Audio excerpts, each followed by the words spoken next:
Welcome to another month of Behind the Bench series from the AMR and One Health Lab at Queen's University, Belfast. This month, we will be getting to know one of our fantastic PhD students, Dr. Audrey Okafor. We also call her Nnenna. Nnenna, how would you like me to call you today? Either of the two names will be okay. Audrey, Okay, then Nnenna. we'll go with Nnenna. Thank you for joining me on Behind the Bench series, Nnenna. Welcome. Thank you for having me. Okay, so we're going to get started to get to know you. Can you tell us who you are and what you're doing right now? All right. Thank you so much. My name is Nnenna Okafor. I'm originally from Nigeria, the western part of Africa. Presently, I'm a PhD researcher at Queen's University, Belfast in two laboratories, the Hughes Laboratory and then the AMR One Health Laboratory, both in the School of Biological Sciences. My background is veterinary medicine and veterinary microbiology. These two backgrounds or these two degrees, I got them from Nigeria before moving over to Belfast, Queen's University, Belfast, where currently I'm running my PhD, which is being hosted by a doctoral network, BullNet. And BullNet is a Marie Curie doctoral network. Thank you. So you said you're from Nigeria. Where exactly in Nigeria are you from? And what was it like growing up in Nigeria? I grew up in the eastern part of Nigeria where every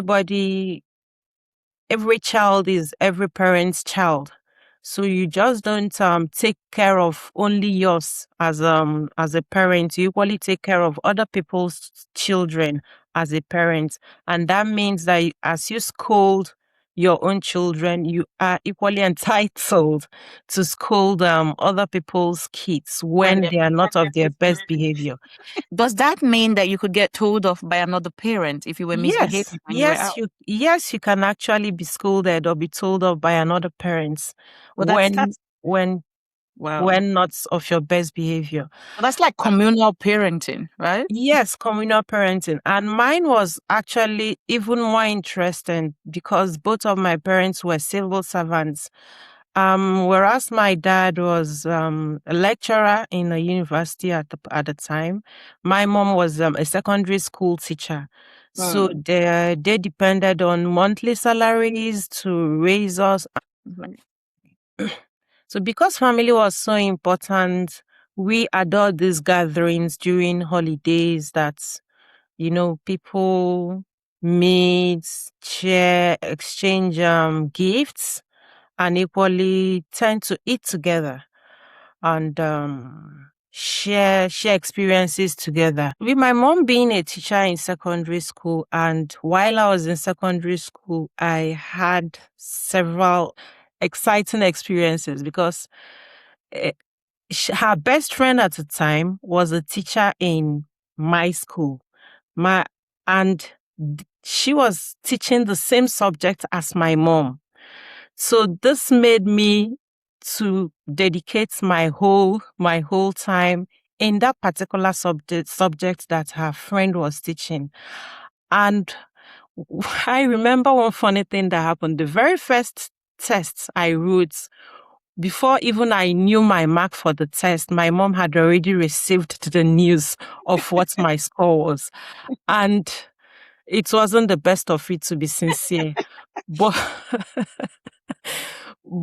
then that was the wake-up call for me because I had to start everything I could do at a point to be the best I could be in biology, which is the subject. So, and then it helped me equally, and I believe that it's molded and steered me towards the direction of being in the sciences. Of all my siblings, we all were in the sciences, except only one, which...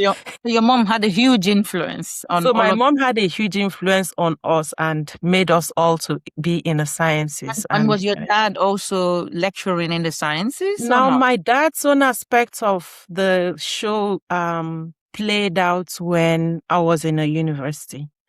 So I happened to have my university education in the same university where my dad was Always under lecturer. pressure.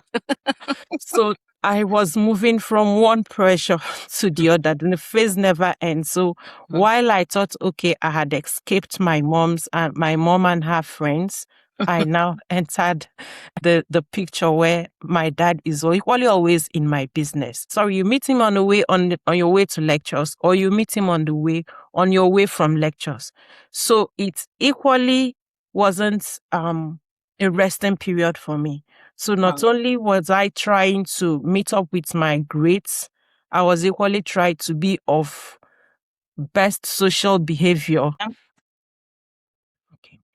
So in all of this, I attribute my achievement to my parents always being there, being the first in the family of 6, and then where I come from, the responsibility really rests on the shoulder of the first, because the younger ones tend to look up to the first, and whatever direction you tow, or whatever path you tow, tends to be what they emulate in the course of their own lives. So both my parents were making sure that the first, who is the one that the younger ones look up to, turns out well too. Okay.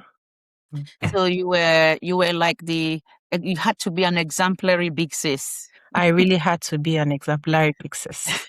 But it's not the end of the world. I am also a big sis. Okay. So I'm also the first and the eldest in my family.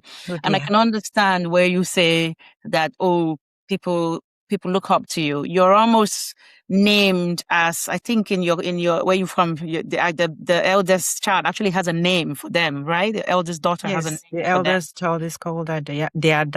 Ada, and that not only means that you're first, but also means that you're a leader, right? So, and I don't think that that's a bad thing. So, for instance, myself, I know it can be a lot of pressure, and maybe today it might be seen as an unnecessary pressure. But I remember growing up myself, and even though I would say there wasn't technically pressure, but it's expected. It's a societal, a cultural expectation that you are the leader and that you would be an example to your siblings. Where I come from, we don't have a name for the eldest. We don't have a name per se for the eldest daughter, for instance, but usually would be called a lot by a name Aiden, which is essentially is spelled the same way as Eden, but especially in my dialect, that meant road or leader. So that would have been referred to as that as a child. So, and that's always at the back of your mind. It's like, I'm the leader. So I think you've done well for yourself, and hopefully your siblings can see that you've led the way and you've shown them a good example. It's very interesting. Thank you. Okay, that's interesting. Can you tell us a little bit about then what doing veterinary medicine in Nigeria is like? And how did you end up doing veterinary medicine? My interest in animal health started quite personally. Growing up, my family had depended partly on the income realized by my mother from her poultry farm. But at a point, the birds had this zoonotic disease that really impacted the source of livelihood for the family. Now, this made me have a heightened interest in studying veterinary medicine. Veterinary medicine, not just about the diseases of animals, but also to know how to be part of solving these problems for animals themselves, and also to help reduce the impact these diseases would have as a source of livelihood for families. Oh, that's very interesting. I hope that you've managed to realize some of this in your veterinary profession. So you said that you also have, was it an MRC in veterinary microbiology? Is that correct? Yes. So tell us now, you did a veterinary degree. Did you practice at all before you decided to go and do a master's as well? Okay. After my veterinary medicine degree, I became increasingly interested in livestock production. So that took me into farm management practices and livestock production for a very long time. And then with the encounter I had with animals and taking care of them, how diseases are controlled, and so that's made me return back to academia and then started studying veterinary microbiology as a second degree. That's my master's degree. And from there, I started thinking about doing my PhD. So I now moved entirely from being in the livestock production space now into research and academia more like. It's good to see your passion, wanting to contribute not just in the field but to research. You mentioned that your current PhD is with Marie Curie Network, which is called BONET. Can you tell us a little bit about your PhD project? What are you studying for your PhD?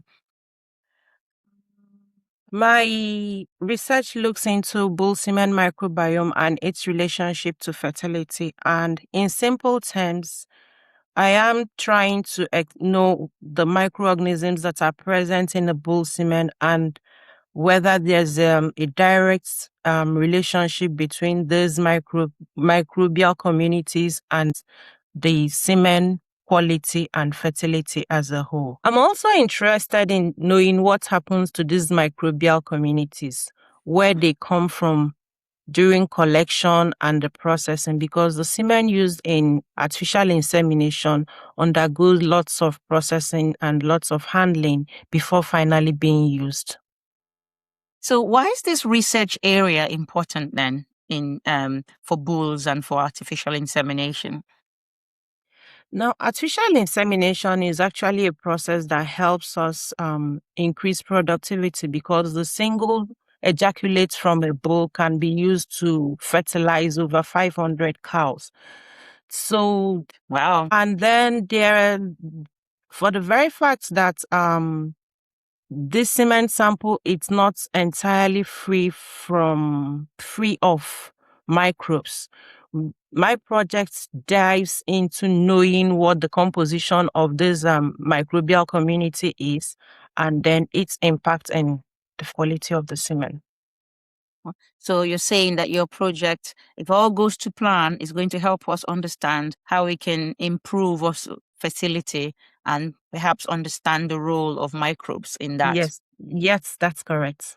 Okay, well, that sounds very interesting. But I suppose we now know from everything else that microbes are everywhere and play roles.